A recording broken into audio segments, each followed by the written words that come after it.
Hello everyone. तो आज हम लोग डिस्कस करेंगे बेसिक स्ट्रक्चर के बारे में।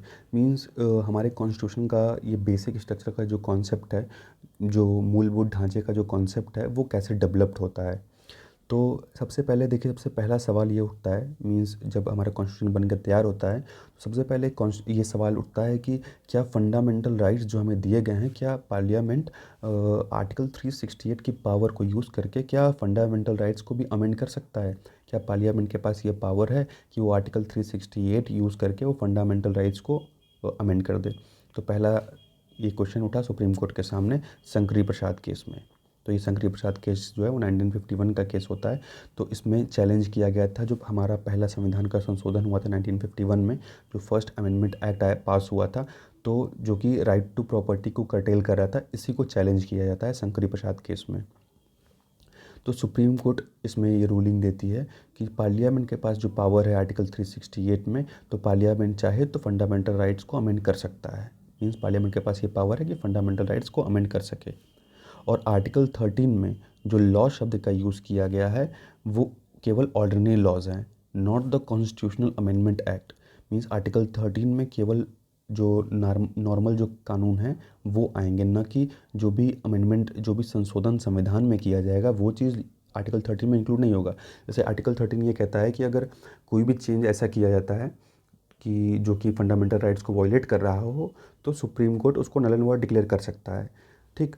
तो कोई भी लॉ ऐसा बना जो कि हमारे फंडामेंटल राइट्स का वॉयलेशन करता है, तो सुप्रीम कोर्ट उसको नल एंड वॉइड डिक्लेयर कर सकता है कि इस बेसिस पे, इस आधार पे कि यहाँ पे लोगों का फंडामेंटल राइट वॉयलेट हो रहा है। लेकिन यहाँ शंकरी प्रसाद केस में ये कहा गया कि ये जो लॉ शब्द यूज़ किया गया आर्टिकल 13 में, इसमें जो कॉन्स्टिट्यूशनल अमेंडमेंट्स होते हैं वो नहीं आते। जो संविधान में के संशोधन जो किए जा रहे हैं वो इस लॉ वर्ड में इंक्लूड नहीं होते। तो हम ये नहीं कह सकते, अगर संसद जो है, पार्लियामेंट कोई भी चेंजेस ला रही है, कोई भी संशोधन कर रही है संविधान में, तो आर्टिकल 13 का पावर यूज़ करके हम जो है उस लॉ को नल एंड वॉइड डिक्लेयर नहीं कर सकते, क्योंकि वहाँ पे केवल लॉ वर्ड का यूज़ किया गया है। इसीलिए parliament can abridge or take away any of the fundamental rights. इसीलिए पार्लियामेंट के पास ये पावर है कि वो किसी भी फंडामेंटल राइट को आपसे छीन सकती है। Enacting the constitutional amendment act and such a law will not be void under article 13। तो ऐसा जो भी लॉ पास किया जाएगा वो लॉ जो है वो आर्टिकल 13 को के उस मीन्स हम आर्टिकल 13 का पावर यूज़ करके ये डिक्लेयर नहीं कर सकते कि ये लॉ जो है होगा वो नल एंड वॉइड होगा। लेकिन उसके बाद आता है गोलकनाथ केस। तो इसमें जो है सुप्रीम कोर्ट ने अपना डिसीजन जो है पलट दे दिया इसमें। The constitutionality validity of 17th amendment act, जो 17वां संविधान संशोधन हुआ था 1964 में, जिसकी वजह से इंसर्ट हुआ था 9th शेड्यूल, जो हमारी 9वीं अनुसूची है। तो उसमें 9वीं अनुसूची में ये सांसद ने ये कहा कि 9वीं अनुसूची में हम जो भी चीज़ रखेंगे उस पर जो है सुप्रीम कोर्ट कोई भी जुडिशियल रिव्यू वगैरह नहीं कर सकता है। तो ये लाया गया 17वां संविधान संशोधन 1964 में।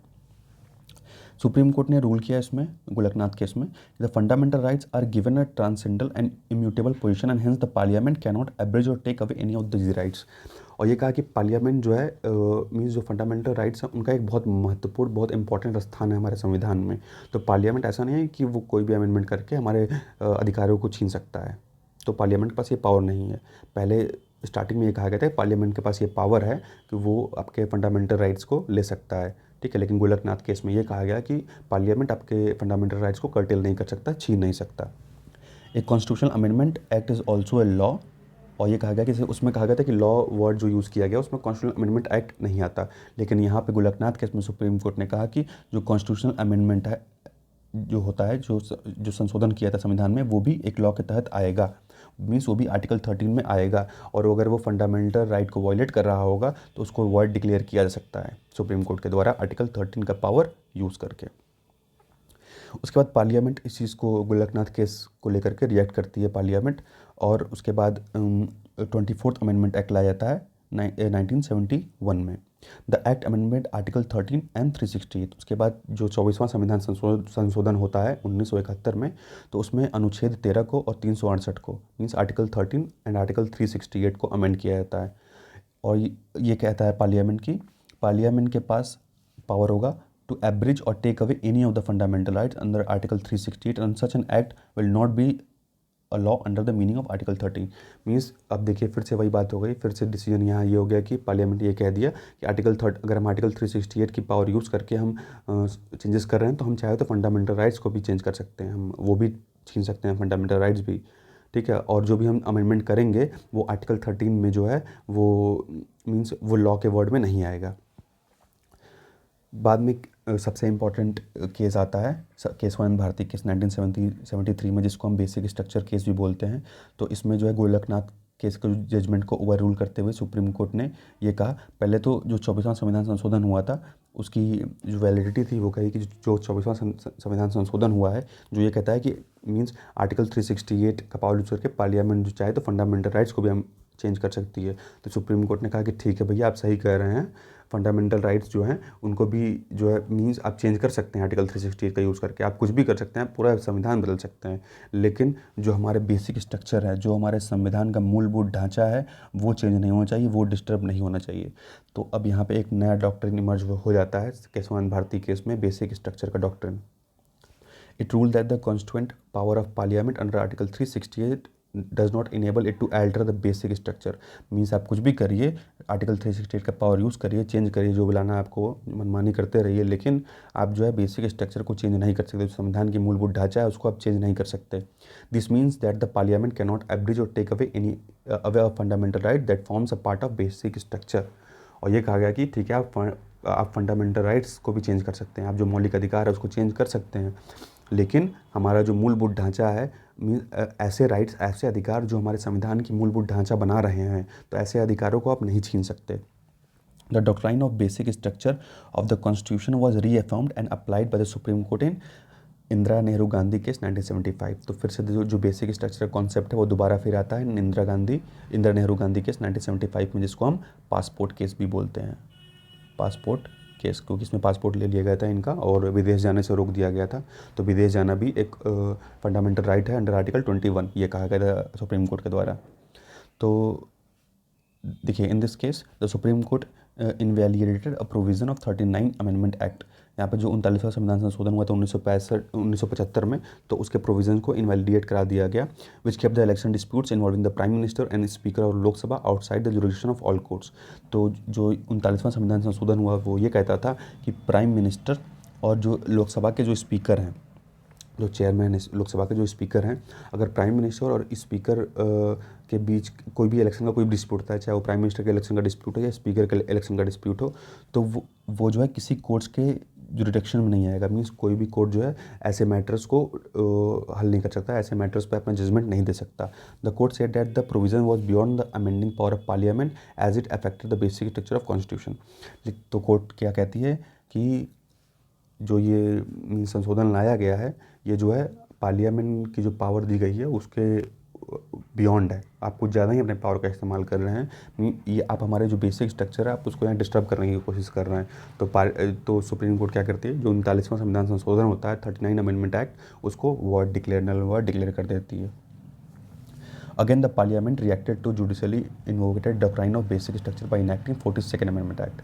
तो फिर क्या होता है, आप देखिए यहाँ टकराव चल रहा है पार्लियामेंट में और जुडिशरी यानी सुप्रीम कोर्ट में, यहाँ पे दोनों में भिड़ंत हो रही है। तो उसके बाद अब पार्लियामेंट फिर क्या करती है, अभी भी नहीं मानती है, फिर ले आती है 42वां संविधान संशोधन। तो हम लोग 42nd अमेंडमेंट एक्ट को हम मिनी कॉन्स्टिट्यूशन भी बोलते हैं, छोटा संविधान भी बोलते हैं, ठीक है, mini constitution. The act amended article 368। तो ये एक्ट क्या करता है, ये आर्टिकल 368 को भी अमेंड करता है और डिक्लेयर करता है कि there is no limitation, means कोई भी लिमिटेशन नहीं होगा on the constituent power of parliament. Means हमारे पास जो पावर है अमेंडमेंट की उस पर कोई लिमिटेशन नहीं होगा। No amendment can be question in any court. और जो भी हम अमेंडमेंट कर रहे हैं, जो भी हम संशोधन ले आ रहे हैं, वो किसी भी कोर्ट में चैलेंज नहीं किया सकता, किसी भी कोर्ट में उस पर हम कोई सवाल नहीं उठाया जा सकता है कि वो फंडामेंटल राइट्स का वायलेशन कर रहा है। तो हम जो भी संशोधन, जो भी चेंज आर्टिकल 368 के पावर यूज़ करके हम जो भी चेंजेस ला रहे हैं, तो आप ये नहीं कर सकते कि भैया हमारे फंडामेंटल राइट्स का वायलेशन हो रहा है, तो आप उस लॉ को नल एंड वॉइड डिक्लेयर नहीं कर सकते। तो हम जो है आर्टिकल 368 का पावर यूज़ करके हम जो मन में आएगा वो करेंगे, हम एकदम लिमिटेड चेंजेस करेंगे। लेकिन बाद में सुप्रीम कोर्ट ने फिर देखिए मिनर्वा मिल्स केस 1980 में कहा कि it excluded judicial review which is a basic feature of the constitution. फिर यहाँ जो है सुप्रीम कोर्ट ये कहता है कि जो जुडिशियल रिव्यू है, ठीक है। जुडिशियल रिव्यू देखिए ये वर्ड कहीं यूज़ नहीं किया गया संविधान में। जुडिशियल रिव्यू की बात करता है आर्टिकल 13, मीन्स आर्टिकल 13 जो है वो पावर देता है सुप्रीम कोर्ट को जुडिशियल रिव्यू की। तो मिनरवा मिल्स केस में जो है सुप्रीम कोर्ट ने ये कहा कि जुडिशियल रिव्यू की जो पावर है वो बेसिक फीचर है, मीन्स वो हमारे संविधान का मूलभूत ढांचा है। जुडिशियल रिव्यू, इसको हम न्यायिक समीक्षा भी बोलते हैं, तो न्यायिक समीक्षा हमारे मूलभूत ढांचा में आती है, तो आप उसको चेंज नहीं कर सकते आर्टिकल 368 का पावर यूज़ करके। Since the constitution has conferred a limited amending power on the parliament cannot, under the exercise of that limited power, enlarge that very power into absolute power।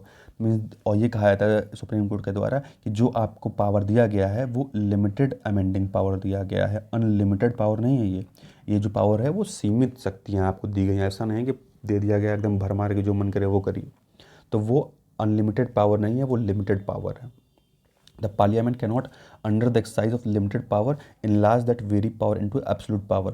तो ऐसा मत समझे parliament कि हमको absolute power मिल गई है, हम कोई भी मनमानी कर सकते हैं। A limited amending power is one of the basic feature of the constitution. और फिर सुप्रीम कोर्ट ने फिर ये कहा कि जो लिमिटेड अमेंडिंग पावर है ये भी कॉन्स्टिट्यूशन का बेसिक फीचर है, तो उसको बदलने की कोशिश मत करिए, ठीक है।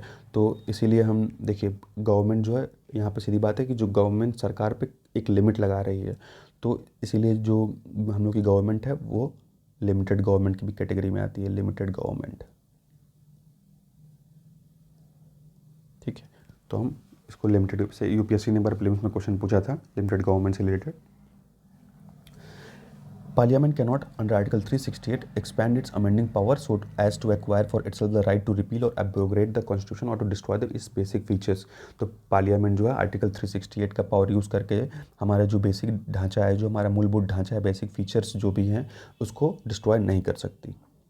The donee of a limited power cannot by excise of that power convert the limited power into unlimited one. तो जो आपको पावर दिया जा रहा है, सुप्रीम कोर्ट ने कहा जो आपको पावर दिया जा रहा है वो लिमिटेड पावर है, आप उसको अनलिमिटेड मत समझिए।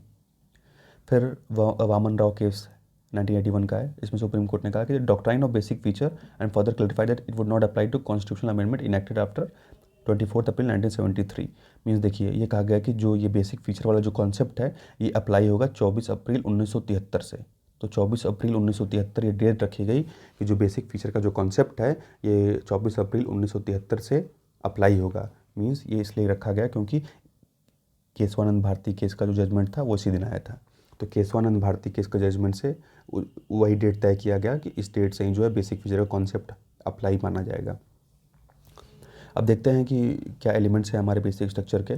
तो present position in the parliament under article 368 can amend any part of the constitution. तो आर्टिकल 368 का पावर यूज़ करके पार्लियामेंट जो है वो पूरे कॉन्स्टिट्यूशन में कहीं भी अमेंडमेंट कर सकता है, फंडामेंटल राइट्स को भी अमेंड कर सकता है, लेकिन जो हमारा बेसिक स्ट्रक्चर है वो अमेंड नहीं होना चाहिए। अब देखिए यहाँ पर सुप्रीम कोर्ट तो बहुत बड़ा गेम खेल गई कि भाई कुछ भी अमेंड करो लेकिन बेसिक स्ट्रक्चर अमेंड नहीं होना चाहिए।